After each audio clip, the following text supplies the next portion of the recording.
เสริมจักหน่อยบอกคุณพ่ออ๋อ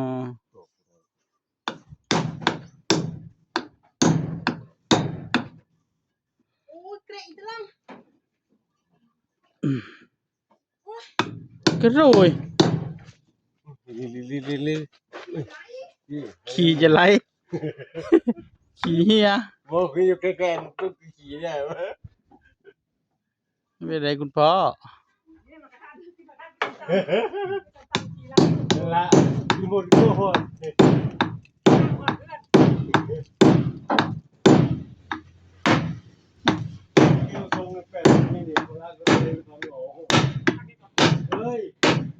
เป็นยังไง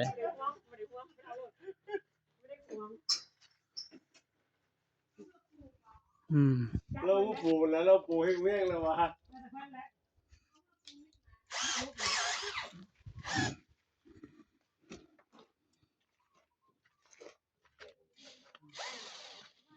ตรงว่าล่ะ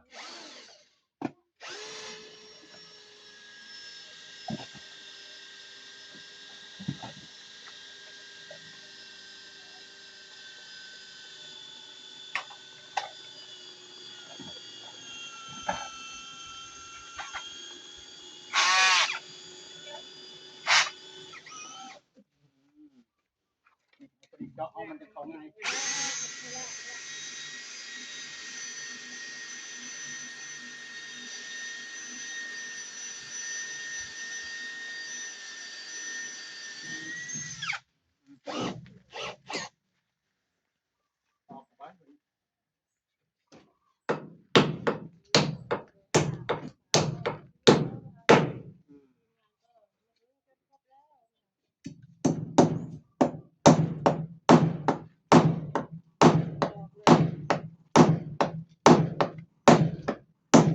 ตอกมือจะคล้องซะละบาทนี้ถึงเวลาแล้วเสร็จมื้อนี้ละจากฟังฝุ่นมารับกันกับฟังนี้พอดี3 เมตรพอดีเสือกกุ้งเสือกเลยไม่ใช่แรงเสือกเสือกเดียวเขาก็ถอดออก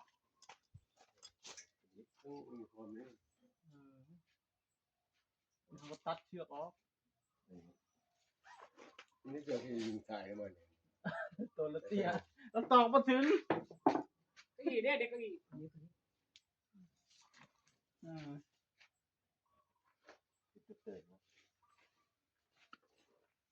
โอ้รับน้ำไปนี่ตรงนี้นะโอ้แม่ทราบเป็นเกาะติดตลอดเลยแม่ทราบไปได้ก็ติดสถานการณ์ผู้ช่วยช่างลงไปโดนหลายแม่ทราบเอาตอกโชว์ด้วยตอกมือโชว์หน่อย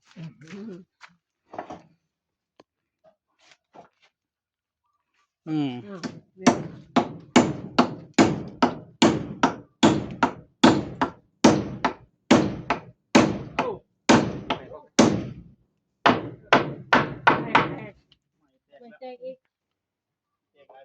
ช่างมันพอดี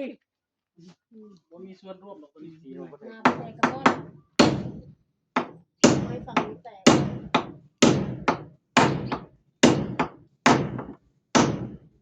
มันค้างเหมือนเป็นคนทันตาเราจำเป็นต้องทำแบบนี้เนื่องจากไอเสาบ้านมันไม่ตรงเสาบ้านมันไม่ได้ตรงเราก็เลยจำเป็นต้อง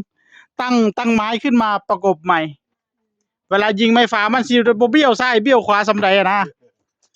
อันนี้ก็น่าสิจังน้อยอยู่ดอกคันเบี้ยวก็ได้เก้าอี้ฮักเลย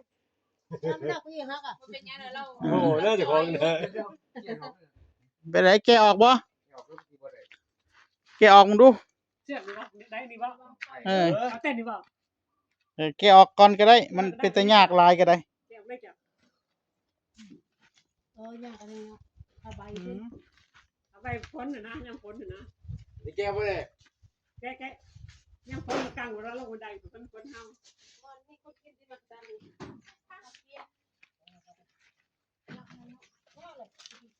แกก็ได้นะเอาใบตัดเลยตัดเลยมันบังสายตาตัดเลยจ้ะตัดเชือกนะเด้ตัดเลย คนมาสิแก้อยู่เลยใส่หน้าฝนลงบันไดอยู่ หน้าฝนจะเอาไปมาติดไหม จ้ะ ให้กำลังใจ เออนั่นน่ะจัดเลยนะมุงปลายนะ ให้กำลังใจ แกหลังเลยนะเกลียดเลยว่ะ โสดเมื่อเช้า เอา โอ้ โอ้ ย มึง บ้านจะสู้อีก อันนี้โสดหมดเลยบ่ หมดเลยเนาะ แล้วน้องก็โสด ปะนมโสด อันนี้จะโสด ตะวุฒก็โสดไอ้เพนก็โสดพญานิดก็โสด เจอหมดสี่คนโสด ว้า ให้กำลังใจอยู่โสด สมัครคนโสด โสดหมดเลยบ่ ไม่ เนี่ย อยากสละโสดไหมเขาบอกว่าไม่ดีนะ สละอยู่แต่มันบ่ได้ บ่ได้ พยายามอยู่พยายามสละแล้ว ในแค่ว่าที่ขาดตัวไปฝากเลยผู้ชายอยู่ผู้เดียวดีกว่าสบายใจ อันนี้เด้อบันนี้เด้อวัดจากปลายตัวนี้ไปหอดพุ่นกระตั้ง3 เมตรนะให้มันพอดีก็ไม่ปลาเลยนะเดี๋ยวจะใส่วงกบ นี่ยังล่ะ มัน ระวังเหยียบตะปูไร มันไปตกอยู่ใส่3 เมตรกับจอบอยู่นั่น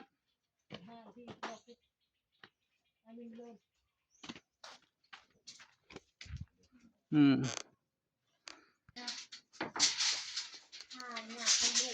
วัด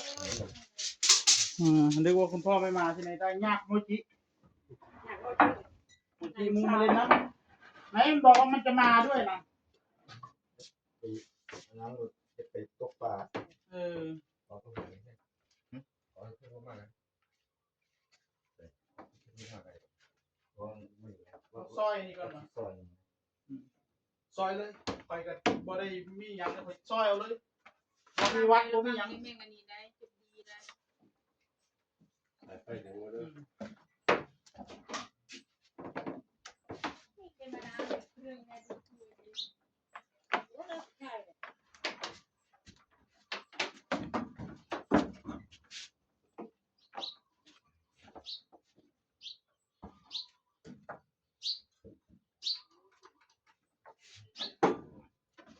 ซักกึ่งใส่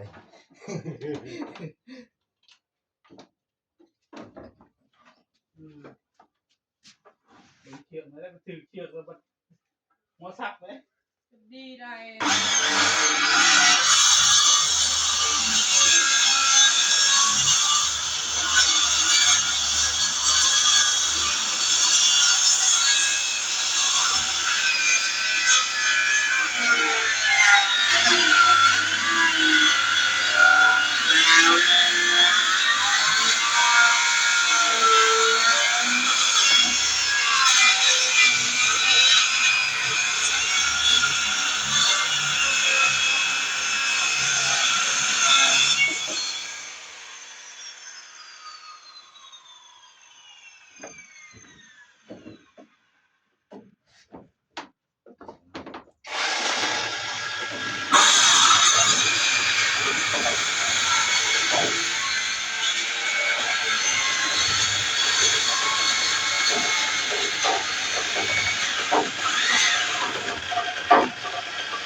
ใส่ มันมีอยู่ตัวนี้ก็ได้ตัวใหญ่เนี่ยเขาไว้เฮ็ดบันไดนี่ข้างล่างน่ะหลายอยู่เอาตัวที่แบบหนามันสำคัญน่ะหนาใหญ่ๆเฮา ใช้เกือบระวังเหยียบตะปูได้เนี่ย เห็นสอดอยู่ใดหลายอยู่เด้อทีแถวนี้ละมื้อนี้เลยเอามาเทศรถตอนนี้มันเหลือแต่ไม้หนาใหญ่แล้วหนาน้อยๆมีอยู่บ่ตัวนี้เฮ็ดบันไดหนาใหญ่นี่ นี่ข้างนี้ตอนนี้เด้ตอนนี้ก็มี ต้องดึงเอา นี่ก็มีอันนี้ข้างถึงนี่ จะเป็นดึงเอา ติดยังอ่ะหันดึงหันเอามาในบูธอยู่ข้างหน้าเจ้าหันน่ะ เออ อืม